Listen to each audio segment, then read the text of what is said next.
The question, how can I get used to playing guitar without looking at the frets neck? Pardon the rather philosophical take. This is just how I approach the instrument. You get used to playing the guitar without looking at it the same way you get used to speaking a language without being able to see the exact spot at which to place your tongue. When you're a kid learning to speak, you hear your parents say certain things. Mind you, you don't have tabs for that. You can't download and slow down the audio, so you just try to copy what they say, simple monosyllabic words. And since you're not obsessed with speaking very fast as a toddler, you take it slow. So, take it slow. And keep it simple. And try not to get too dependent on guitar tabs. You go wrong, again and again. So you keep trying. Until one day you get the right sound, much to the delight of your parents. And you repeat it.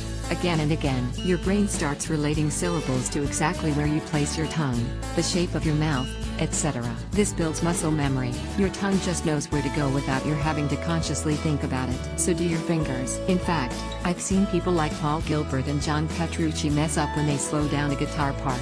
Simply because they practice so much that they let their muscles do the thinking, not their brain. It gets confusing when it gets slow. Paul Gilbert. If I have to state one challenge for this album, I'll have to say playing this slow Jordan Rudess, Dream Theater. This also holds true for certain freestyle footballers. They do something amazing out of nothing, and have a hard time breaking down what they just did. Practice makes permanent. Perfect practice makes perfect. By the way, not looking at the guitar is not something you do consciously. It's not like, hey look, I'm riding a bike with no hands, unless you are doing it for showmanship, which has its place. It's when the music hits you that you just tend to let go of any attention you're paying to the real world. To get to this level, takes a lot of time.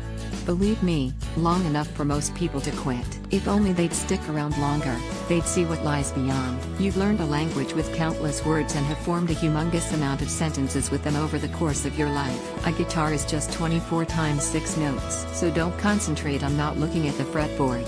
Look as much as you want. Keep looking, but keep practicing. One day the music will hit you. And you'll never be the same again.